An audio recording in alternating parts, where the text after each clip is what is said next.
Good Monday morning, everyone. Oh my goodness, what a weekend. I can't wait to tell all of you guys about it. But you guys listening to Author Talk with me, Amy, Russell, Valerie, and our lovely author guest today is Tara. So, you guys here in the States, this weekend, Friday was the 4th of July, my daughter's birthday party. We did a joint birthday party for family. Friends and everybody came of met us, but we did a joint birthday party for family because you guys know Sky's birthday is in August, and it's hard to get all the family to come in August. And so that joint birthday party was Saturday. It was a lot of fun. We had a packed house, you guys. I think we had like 25 plus kids. Not Sounds including awful. not Sounds including, awful. I agree. Why would you do that during your vacation? what can I say, I'd you rather guy? slit my wrist than do that. Bleed to What death can I right say? here on the. My daughters are a hit in the neighborhood, you guys. I don't know what to tell you. They are just social butterflies, as my mom has called me since I was little. But that happened this weekend. Josh's birthday was yesterday. And so we just lumped that into the birthday celebration on Saturday. It sounds so bad. It was just it was So chaotic. bad. She's one and done. It's One so and done. awful. Well, yeah. Like, so now when I do Skies in August, it'll just be her school friends, but it was chaotic and fun. And, I don't throw parties very often. I'm not very social. Terrible. Oh, Russell, shut your mouth. It sounds like a great time. It was a lot of Oh, fun. great Sunday See, we were actually, recovering. Dad agrees with me. I agree. Yeah, I'm See, not. she thinks it too many- sounds awful. We do No. not. Amy, I come from the land of the big family, kids of Yeah. family. And Yeah. we're like, let's get it done. Yeah. And we had, so you guys know, if you don't know, most of us all three of us are in Texas. Okay. And it's hot as hell here, especially in July. And so we had one of those big bounce houses, but it was a big water slide. So we had the water slide going. We had this giant unicorn sprinkler and water balloon fights. We had all that stuff going on. Okay, so can I tell you something terrible? Oh, Let me yes. tell you something terrible. I actually do that for my dog. That's how terrible, that's stupid I am. I love that. I'm I actually love that. getting baby swimming pools, and we've already got the sprinkler slide Aw. thing for my dog.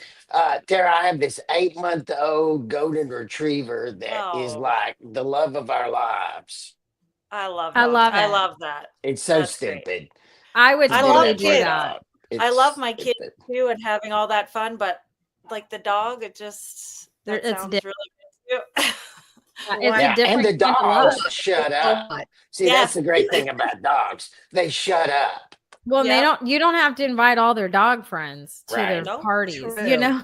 And you It's a can whole put them thing. outside do. and not go to jail for it. Well, yeah, that's true. Though, to be fair, my kids have gone outside and I have gone and locked every door in the house because I thought it was funny. So It is funny. It is funny. I have done that. Okay. I'm just saying. But it was a fun, chaotic weekend. We did a movie night on And Thursday. here they come. I know. We Yeah. did a movie night on Thursday, you guys, and we had an inflatable movie screen playing the movie that or the theme of her birthday party, which was Descendants 4 Rise of Red. And so I went and got all these kiddie pools. Some of the kids from the neighborhood came. We put them in the kiddie pools outside with blankets and all these kind of themed based food. And then they were watching their movie. Their parents were over here. We're having a good pre-party. Then you have the 4th of July, and then we had their parties. So it was just a fun, chaotic time. Okay. And I'm good for the rest of the year until next July. Okay. Now but it you're was a fun recovered. time. Yeah. Now I'm covered. So what all did you guys do this weekend? Oh, okay. So we are just Yeah. Okay, Tara. Valerie's about to tell us about all the margaritas she drank all Ooh. weekend because that's what Valerie does. I like margaritas. I wish I would. No, and we did spend some time at the beach because that is like tradition. And then with the beach comes maybe a cocktail. I don't know, maybe a pina colada or something else, a margarita. I don't know. But it's a southern thing. It's hot. People, it's hot here. And Yes. so but my really new drink to go to is michelada. So I love the spicier the better. It's so good. But fireworks at the beach are the best because people just go crazy where we are down at Crystal Beach. one of the best memories we have is when we first went down to Crystal Beach in 2008, before Ike hit, and it's like a Mardi Gras on steroids, but July 4th theme. And people are just shooting fireworks everywhere, and people are getting around, they're shooting over water. But the craziest thing was people set up this thing, and they didn't realize that it was going to fall, and people had gathered around to see it. Oh my God! It fell over. It not this that so but anyway, so that's the kind of crazy stuff. People are throwing beads, shooting fireworks. That's the stuff memories are made of. Just why not just go have some fun, get some sun, maybe a little sunburn, eat a hot dog, have a cocktail, have a beer. We're good. But that's our thing. We just go to the beach. Valerie, you need to come up here. So my neighbors are across the street. This sounds bad, but they were doing hot dogs, and they have a margarita machine in their garage, and every like holiday, so Halloween, 4th of July, that baby's up and running, and they put it in the neighborhood group. So on Friday they did hot dogs and margaritas, and they're like super stout. That's a so hell of a neighbor. That's You- my kind of neighbor. That's the way you guys should just come next time, come party up here with stout margaritas, okay? Because it was a good time. It was a good time. I'm about to It move just, into a new neighborhood. I think I'll get a margarita machine for my garage. You would be the Make a most lot of popular friends. guy there. I think I It's the new would. slushy. So, Tara, And what'd they you have do so this many weekend? flavors. Well, okay, so I'm a teacher, and all the kids were done on Friday, and then the teachers had to go back on Monday. So everybody was like, it's summer vacation. We're so excited. And we went to the lake, and I was like, well, it's not summer vacation yet. So we went to the lake, and we had to drive home, and then I had to work I on always Monday. hate So the drive home after going to the That's lake. so That's depressing. the longest drive there Yeah, is. especially because I went to work, and they sent us home at noon anyways. So I'm officially on summer vacation now. I'm free. Oh my Well, gosh, the school year congratulations. runs that long? Yeah, we in Canada go till the end of June. And then, but we don't go back until the very end of August. Okay. Yeah, That's Oh. still different than short. you guys. I feel like, It's that's too short. Yeah, it Yeah. is. But you guys are done. Like school's done at the end of May. End of And May, then and pretty then much they start like maybe occasionally, mid-August. like Oh, see, the that is first couple longer. days of June, or Yeah, because Yeah. Meadow and Sky got out on the 22nd of May, or Okay. Meadow, and then they go back on the 14th, which is a Thursday. What the heck? So Mhm. yeah, they go back on August Not 14th fair. for 2 days. I want to say my sister-in-law up in Michigan, they don't go back till like after Labor Day. And I Oh, think yeah. it used to be like that, didn't it, Russell? Maybe like you Yes. go like really late. Yes, old people like me remember that. So you That's get like true. 3 months summer vacation. Yes. A real vacation. That's amazing. I don't know if I could go back after 3 months though. It's already hard enough after 2. Uh, Yeah. did you hear that in her? You could hear the Canadian in her when Yeah. she said, "Dude, that's Yeah, that's awesome." By the way, Tara, that's awesome. That's not a great. I like that. Okay. Okay, so this weekend I flew to Atlanta. I'm in Atlanta now to supervise loading a house and then going to closing on Thursday. So that was my weekend. Getting inspections and estimates on construction in Houston, then flying to Atlanta to do moving and closing this week in Atlanta. So that was my weekend. Wow. Russell, I had nothing exciting. your house sold so fast. I know. My house sold before we could get it on the listing system. Man, That's that's so incredible. nice though. Yeah, because here when we had that thing, we were thinking, we were possibly going to move. Like houses were averaging 100+ days on the market here. Ours was a -2 days. Yeah, I Oh was my going to say gosh. that's lovely. That's But that was lovely. in your favor, right? So y'all Well, could come I by. always told you how incredible that house was on the I side of know. the mountain in the forest. It Well, was. that's what everyone thinks. And so the first people that drove by it actually came in and said, "We'll pay $5,000 over what you want if you won't put it on the list system." Oh Wow. my gosh. We're like, I need okay, people like that in my life. yeah. Like I need people like that. That's nice. That is Yeah. nice. Tara, what did you do? She already Very told good. Oh us. no. I know. I'm sorry. I'm This sorry. is our Okay. next My question. Starbucks hasn't kicked in. It hasn't kicked Okay, in. she's Okay. kind of slow. I have a question before we get to Tara's book, and for Tara, the question is her fondest or best memory or story from Canada Day. For you two, is your best or fondest story from July 4th? Do you have any great Valerie? You shook your head yes right away. What's your story?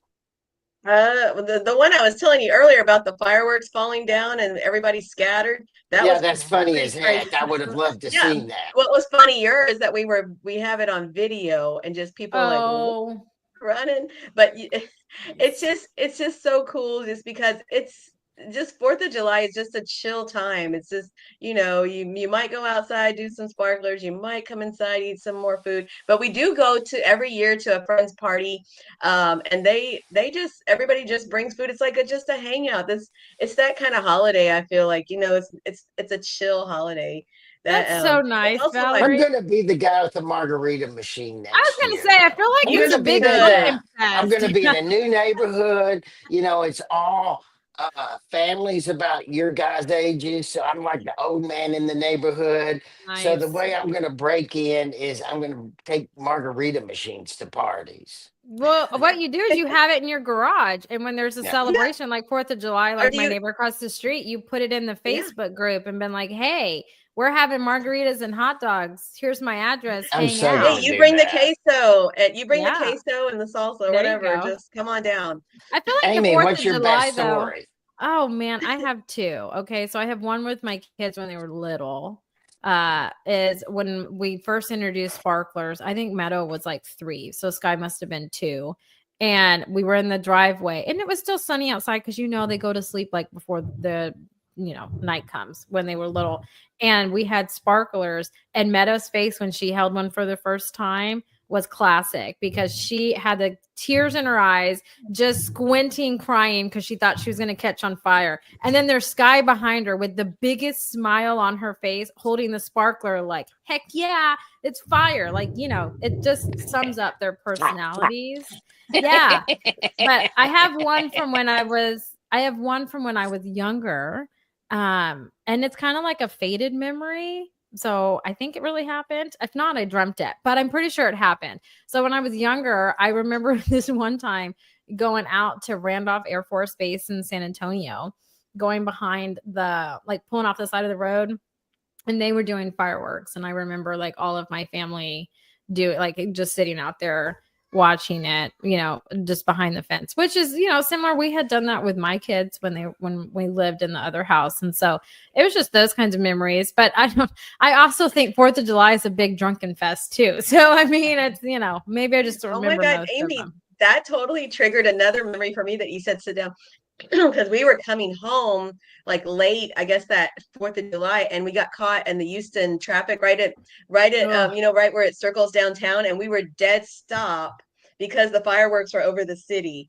And I remember sitting there with Nice. our family watching the fireworks over the city because we couldn't go, but that was pretty cool. Just, it's always the ooh it's factor. Just it's very, very Yeah. fun. Tara, what's your Canada Day story? I feel like Canada Day is not as big of a deal as you guys have for the 4th of July. Like it's not, you guys have like a weekend of celebrations. Ours is much more small. But couple years ago, Canada Day happened to fall on our 20th high school reunion. So we were very select in who we invited to our reunion. We Wow. basically just went Then to I guess my people like me wouldn't get invited. I love that. I don't know love you well that. enough, Russell. But my friend has a lake lot, so there was like 12 of us there, and all of us had our kids, so there was like I think 35 kids, and we spent the whole weekend together. Yeah, And that it sounds was awful so too. great. Yeah, and just sat on the beach, and yeah, it's right at the end of school too, so it's just like it was really fun. Okay, It's I'm going fun to and like change my relaxing. story a little bit so it's a little different than everybody else's. Okay, everyone knows that before I left Houston, before I lived in One Park Place, which is this 5-star high rise downtown. The Rockets live there, they're your neighbors. It's spectacular.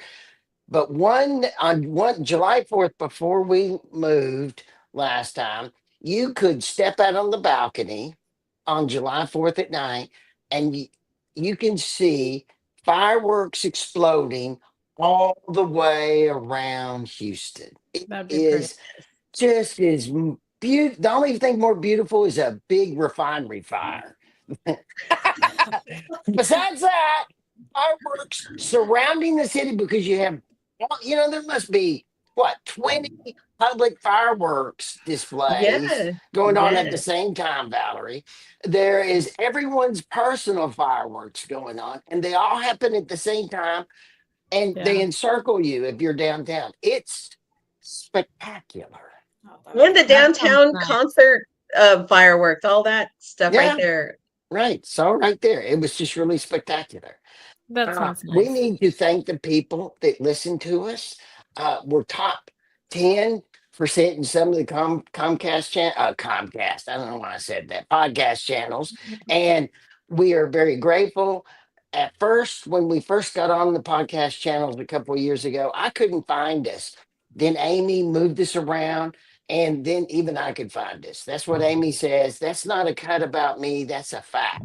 If I can find it, anybody can. Amy, where can people find us on the True. podcast channels? It is true, you guys. So you can find us anywhere you can search for a podcast. So you guys know my go-to is Amazon Music, Spotify. I'm an Android user, so Google Play. If you're an Apple user, iTunes. Good Pods is another one that you can find us at. But type in Author Talk, look for the crimson, red, and gold because you guys know or will know those are my favorite colors. Okay, and to just icing for Russell Roll Tide. Okay, just to throw it in there for Russell, just because I Don't want to push say him. crap like that. Why would you say I want to that? push him over the edge, you I guys. hope your kids start pouring in. And you got a lot of them. No, but okay. So really quick though, I am curious because I don't know if this is an Aggieland thing or what, but Valerie in Houston, because you've been there longer than Russell, because Russell just moved back. Do you guys have the drone shows for 4th of July? Like ours has a fireworks show and we do a drone show before that. And then these big fireworks shows. Do they do that in Houston? I would say probably yes. I think they did do something like that for New Year's or so, but we don't go to big gatherings like that. Like when they have like the big stuff outside, and we're like, no, no, no, no, I no. watch it on TV because I don't like Me people. too. But I'm pretty sure they did, and I'm pretty sure they did it for the rodeo too. Oh, okay, Big fun. drone stuff. Nice. Okay. But I don't know if they follow it with, but every Friday the Astros have a fireworks show after every game. So that's it's right. pretty cool. Okay. I forgot about that. Which But I think when we were there are in- definitely drone shows here. when we were in the high rise, Valerie, that was always great because on Friday night with your old fashioned after dinner, the Astros would have their fireworks displays, and the soccer team does it too. So you'd have Yeah. fireworks every Friday. It was great. I miss that. Nice. Tara, you probably think we're just a wild bunch down here, just like we're celebrating It's everything. fascinating. I love it. I love it. Valerie, we try to keep why it, don't you start us? Why don't you? Yeah, start Russell telling jinxed us me. about it? Russell jinxed Oh, me. yeah, Valerie, here we yeah. go. Here comes the baby. So, Valerie, take over. All right, Tara, tell us about this is your first book, right? Tell us about tell us the title, all the good stuff about it. Yeah, so it's called Chasing Through Time. And it started out as a YA contemporary novel, but it's actually turned into like a YA adult crossover because I found that lots of adults have connected with the book, which I wasn't actually anticipating. So it's definitely for both audiences. And yeah, it's about like basically the whole message is about teens and social media and how it like life has changed in the last 2 decades, like from when I was in high school versus to now, like what kids are experiencing in high school. Yeah, I feel like there's just so much pressure, just social media, and there's no way. I mean, we can even contemplate all this stuff. Even I was watching an episode of The Last of Us, and she was reading like an old diary. She was like, "These were their problems." Yeah, and I think, and I feel like probably in your story too, your characters are just have a whole new set of problems. Can you share the storyline of it, please? So basically there are two protagonists, and one is a girl in high school in 2001. And so she lives in this small town, because I grow up like in this rural area just outside of a small town. And then there's another girl, Emma, who's in high school in 2022, and she's in the same small town, and they go to the same high school. And just like kind of, we start out with like a parallel, like showing their lives on the same day in those two different years, and their issues, like their problems, their challenges. And you can see right away that there's similarities in what they're experiencing, like any high school girl, their friend issues, their boy issues, insecurities, all of those things. But then it's so much different also because of the added pressure of social media and things that are happening on the phone for the girl in 2022. Then during this freak snowstorm, their paths cross on MSN Messenger. I don't know if that was a big thing in the States. It was like the first way that I could chat on the computer when I was in high school with my dial-up internet out in rural Alberta. So their paths cross and they become friends, and they communicate online, and they basically become like each other's comfort and some people that they can connect with and talk about with what they're going through. And you tell us about your background as a teacher. Yeah. Well, I've been teaching junior high. I just finished my 17th year. So I've always been a junior high teacher. What? I know. I know. I am. What happened to you to make you want the self-loathing and punishment of that? I actually like them for the most part. For the most part. Yes. They're a lot of fun.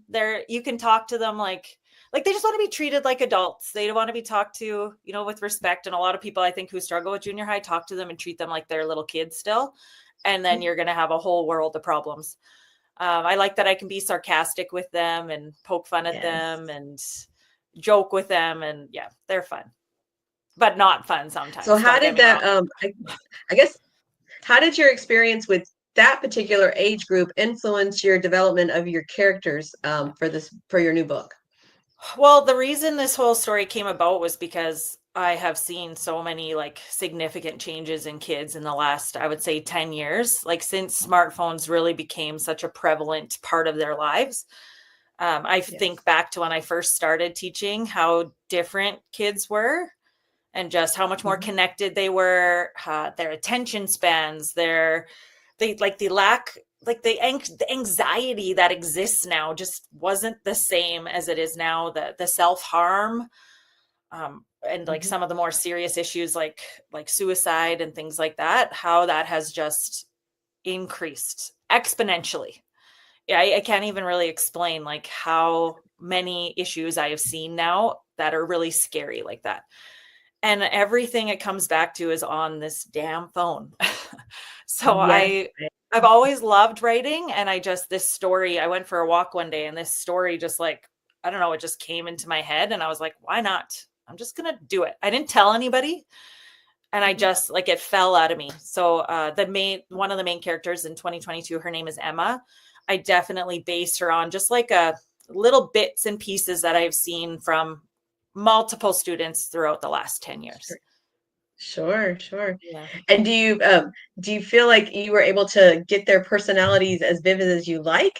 Just because I know, like you said, when you're putting together a character like that, how did you, I guess, continue to develop your characters as the story went forward? Yeah, well, I had help. I actually enlisted one of my students. She is just an avid reader and one of my top students, such a great kid. And I, just before summer vacation, I was like, hey, I'm doing something crazy and I would love your help. And she jumped on board and she spent her whole summer vacation. Actually, she had a binder with my manuscript and she made color coded feedback. She wrote all over that thing and she helped me develop this character so much. And just getting her input as an elder millennial, how do I bring this voice to life? And she was just really vital to that process. And that is so cool that you're able to, because she trusts you, and then to develop your character like that. Tell us the journey of your characters as the story progresses. Yeah, so since they get connected. Yeah, so they connect, and basically they build this friendship, and it's very authentic. They're comfortable with each other. Probably like the being anonymous online helps them because they're both struggling in some way, and they eventually open up and share like these pivotal moments that led to why they're struggling right now. But then we see Sarah, the girl in 2001, she's starts to journey her way out of her problems. She gains that confidence. She has a really solid foundation at home. Her family helps her. And she increasingly improves, but Emma in 2022 starts to decline. And that's kind of where we see this, like, what's the word? This like need, like she trying to help her, but she can't because she's stuck, in time. She can't get to her because Emma declines quite significantly throughout her journey. And just the phone, she can never escape from her phone. Her family's more disconnected, because I wanted to also show that it's not just kids who are becoming disconnected because of tech, it's adults as well. And I've witnessed it myself, sitting at soccer practice or at dance where parents are sitting there scrolling on their phones, not paying attention to what's happening with their children. And I wanted to show that piece as well. Yeah. Russell, did you have a question? You look like you were going to say something. Well, I do. What exactly do you teach, Tara?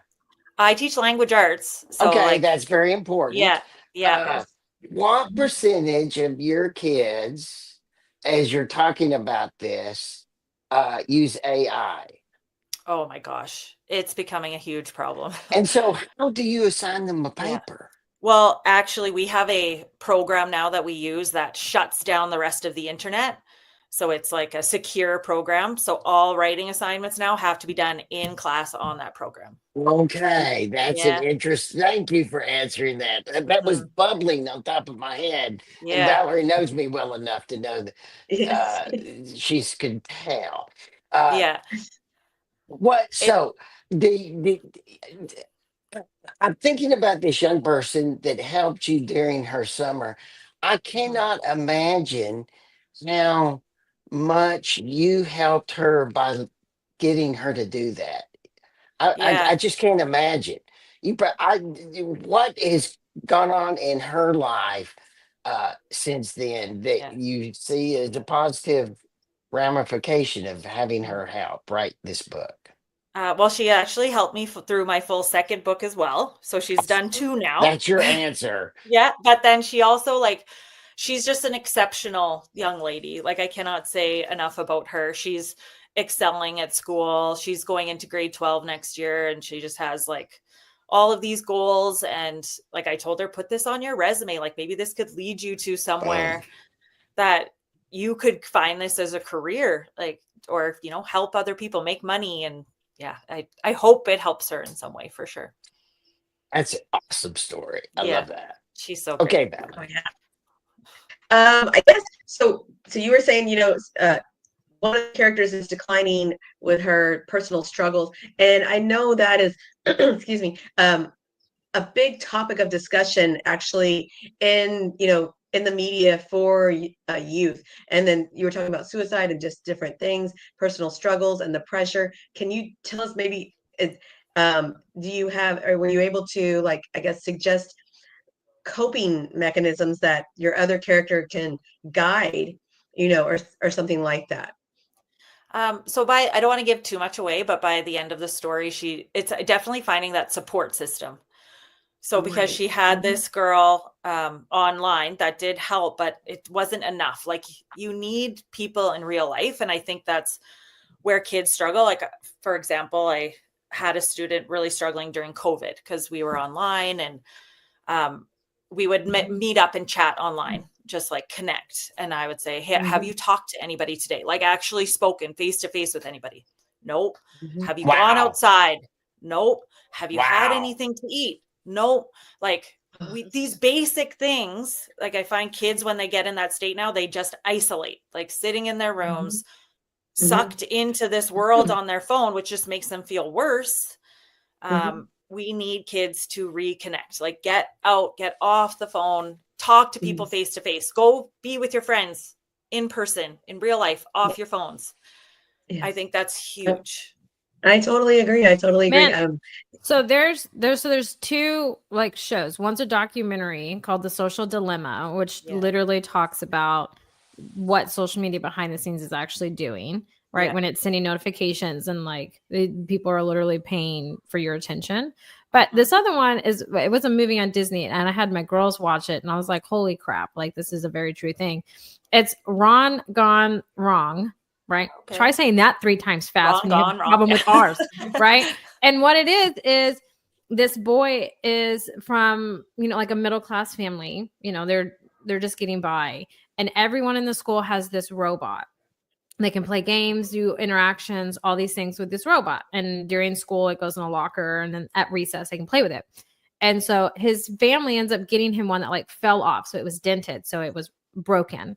Right. And it goes and plays with him outside. He can't get on the internet. He makes him go and run and play outside. And it helps him make friends and do all these things. And, at the end of it, because it is a kid's movie, but it makes sense. He ends up breaking into like the manufacturing and uploading Ron, his robot. So then it goes to all the other robots. So then, you see these kids that are on social media, they're not getting as many likes, or their game and they're losing their game and they were winning. And you just see like all their faces, and it's like this whole network of it. So then he gets uploaded to it, and then all the robots make the kids play outside and interact and do all that. And it removes all those elements. Right. And so just from a mental health standpoint, man.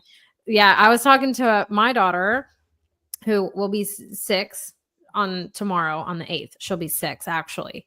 And, she always wants to watch YouTube or something on my phone. And so me and Josh have kind of like detox that. So we turn the internet off to the TV during the day, so she can't do those things. But, she has friends that are younger than her or her age that have full blown cell phones. Isn't this insane? That's insane to me. It's insane. Yes. I know a 3-year-old that has a cell phone. Okay. And was listening to Post Malone and straight up singing it. And I was like, I remember when you had to get on AOL Instant Messenger to talk to your friends, and you prayed that one of them was on and they weren't on. Yeah. And I don't know, it seems like such simple, but now I'm like, I kind of wish that that's how things work. And I don't know. I mean, you could say I'm a hypocrite, right? Because my job is social media. So I'm kind of on that downfall part of it. But you're not on social media to grab children's attention. No, yes, but exactly. it's anyone. You're not totally going to hell. You're just partially going to hell. I'm just going to be in the penthouse. Okay. I can still talk to all you guys. Okay. But I think it's like Dante's hell. You're like level 10. You're not at level 5. Yeah, there you go. It's for work. Like, I think there is obviously kids need to be taught how to use this tech. Because it's a part of life. Like, you are doing this for your job, and there are ways like to use it responsibly. I think the problem is that we're giving kids this at a young age where their brains literally cannot handle it. They don't know how to turn it off. They don't know how to stop. They're not doing anything productive on there. They're literally like brain rot 100% of the time. So it's different. And 6-year-olds, like, that's their brains cannot handle this. My kid was watching other kids on YouTube play outside, and I'm like, why don't you play outside? Like, it doesn't make sense.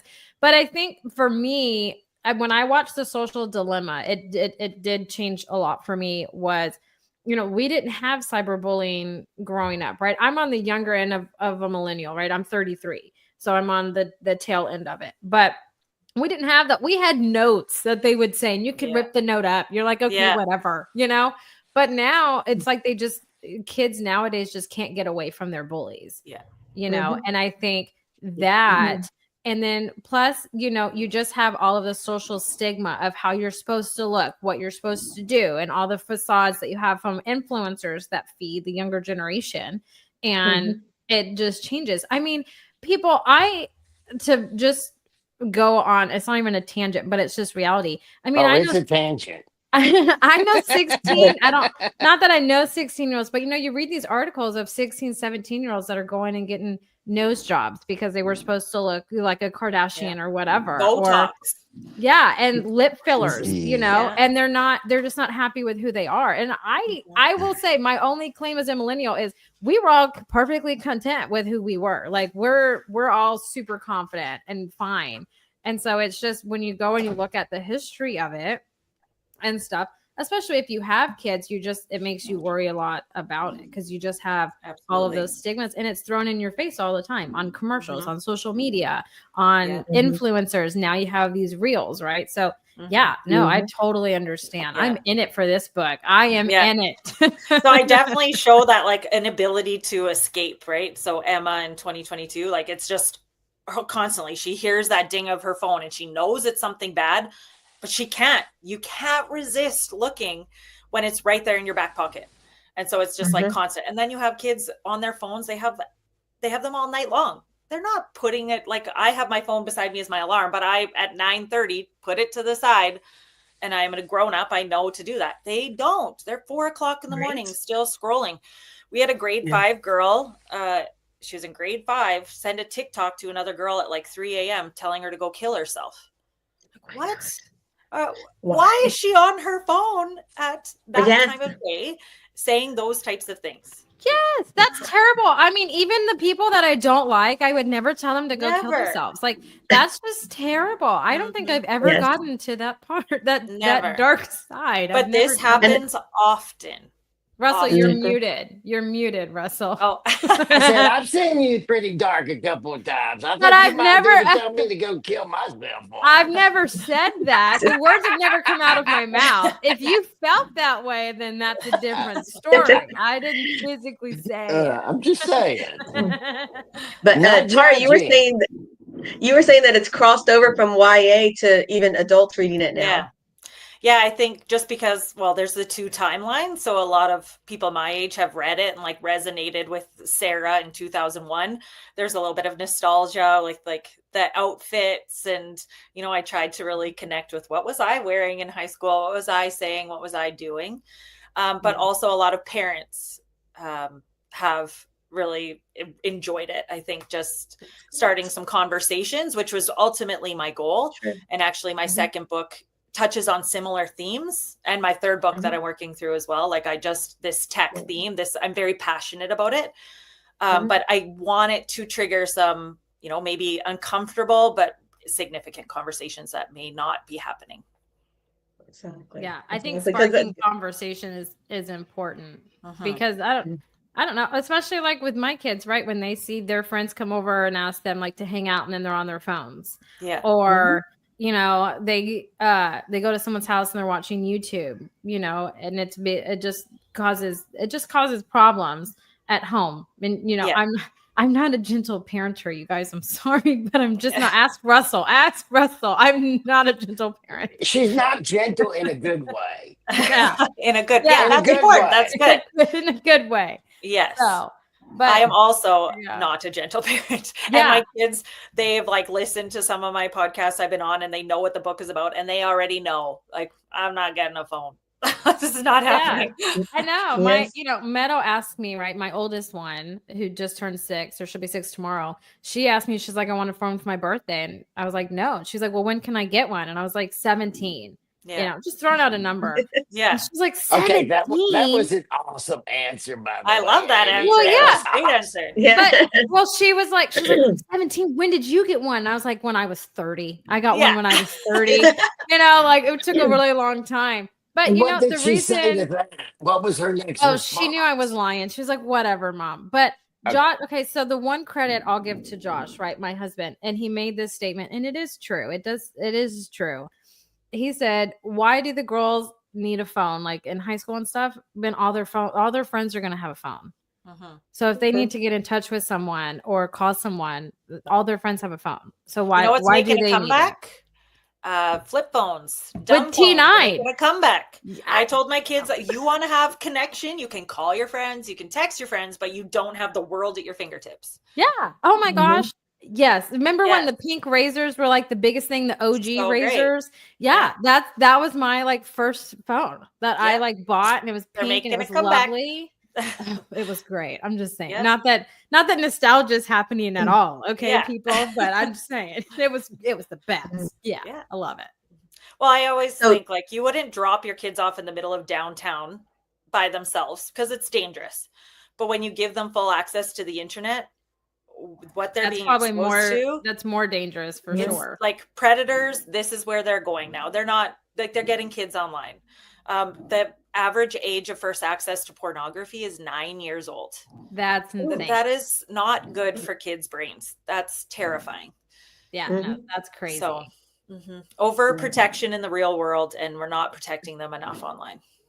So is your second book a continuation of this story, or is it a fresh story? Yeah, it's a fresh story, but it takes place in the same world. So it's this fictional town of Cardothia, but very much based on where I live, like very similar to like I live in rural Alberta on an acreage. There's a small town down the highway. So very much based on that. And there's one character that crosses over, but it's a totally different story. That's so fun. That's Yeah. so fun. Was it because you've gotten such a great response to this one that you're like, oh my gosh, I want to write another one, or you just already had an idea? Like, because I feel like that happens to a lot of authors. We're like, I'm not done yet. I have more to do, more to say. I have so many stories in my notes app right now. It's out of control. I just have so much to say, and it's so fun for me. This is like, it lights me up so much. So I want to keep writing. And your book is on Amazon and anywhere else? Yeah, Amazon, Indigo, Barnes and Noble, all of those places. Yeah. Awesome. Yeah. Well, I'm so happy for you, and I thank you for tackling that subject in a unique way. That's great, and it's getting such a great response. Yes. Congratulations. Thank you so much. Thank you. Russell, do you want to say anything else? Well, I have one final question for you before we run out of time, Tara, and that is, what book are you reading right now? I am reading Famous Last Words. I believe it's a thriller. Yeah, I read constantly. Thank you. Yes, I love books. I think I have that on my list. It's on my list to read. Yes. Yeah, my brain is like blanking. I've read a few of her books. I cannot think of her name off right this second. You got the they're title. like That's good enough. title. Yeah, they're so quick and just good little mystery reads. I love that. I like that. Especially for your vacation, now that you're officially on vacation. Oh, yeah. Well, I'm going to read a lot, but I also can't wait I told my kids this afternoon, we're going to go for a bike ride. And then I'm like, I need to write. I haven't been able to write for about a month because that last month of school was just too crazy, but get some writing done today too. Nice. Yeah. Yes. Russell, guess what? You're going to die. Listen. In my romance scripts, I feel like now this is like a weekly check-in. Oh, here we go. This is a new subject, ongoing subject, Tara. And I know we're gonna close out with this because I think Russell's gonna die. Russell, do you know what the lounge flies are? The little small backpacks that are themed. I do not. Okay, so they're little small backpacks that are themed. Your granddaughters are gonna want them. My nieces love them, and they have a spicy romance or dark romance themed of these backpacks that are now for sale. That's bad. Don't buy those for your granddaughters. I will not buy those for my grand. And Tara, the reason this is the subject is because we have this ongoing thing about book festivals that we talk about on the show. And I pulled up a book festival video and we were all talking about it on the show. And one of the features is they had a tattoo artist there. And I'm like, what the hell's a tattoo artist being at a book festival for? And Amy explained this dark romance thing where young women are tattooing dark romance stuff on their bodies. And so we've been talking about this and finding examples of it. And I just got back from Europe and I witnessed young women with this tattooed on their body, and every time I would see one, I would text Amy and sometimes Amy and Valerie on our group text. Number 4, number 6. It was incredible. Wow. I got to pay attention. I've never seen these. Yeah. Amy, tell her about them. Yeah. Well, so I wasn't saying for you to buy the backpacks. I'm just saying now the romance has gone into like full market, but they have Disney ones and the kids. That's awful. Well, for adults, because adult women buy them too, but they have Stitch, all those. Okay. There's a ton of Disney ones, but to tell you about, so I'm in a lot of romance groups. Okay. Cause I read all kinds of books and they will go and get like Run Little Mouse, right? Which is a quote from one of the dark romance books. We're talking like trigger warnings that are like 2 pages long. Okay. So one lady had gotten that quote on her and she said, let me see your book tattoos. And it was like 162 comments within like less than 30 minutes. Right. Wow. So there's a lot of them. One of my friends, she was on the show last week, Nicole. She has one that's like a stack of books with a coffee mug, right? Which is pretty typical. That's pretty mild, though. That's not what we're really talking so about. You'll get some crazy ones that'll have like, skeleton hands holding the book, or like spreading the pages. You have like a hand spreading the pages of a book. Just, naughty things for dark romance readers. So it makes sense that tattoo artists would be at a romance book cons because romance readers and our authors are most likely to have those tattoos on their body. So that's what we were talking about. Huge genre right now. It's a huge crazy. Market. It's dominating TikTok. What's a huge genre? Yeah.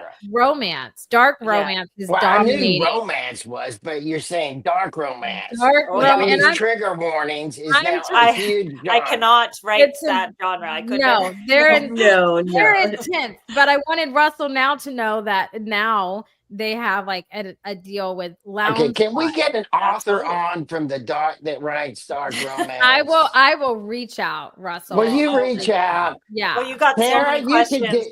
Yes, you need to make a list of questions for Valerie to ask. It will be a lot of fun. But we need to have that show. We'll make it happen. But Tara, this has been so much fun. So thank you for taking time out of your vacation to come and hang out and talk to us about your book and to drop things. It's always fun to meet another millennial on here. It doesn't happen very often. So I absolutely love it. So thanks for taking time out and hanging out with us today. Yeah, thank you for having me. I also just did like the most millennial thing ever right there. So yeah, raise the roof, you guys. Raise the roof. Oh my gosh. Right. I love it. Well, everybody, we hope that you all have a fantastic Monday, a great rest of your week. And until next Monday, everybody, bye for now.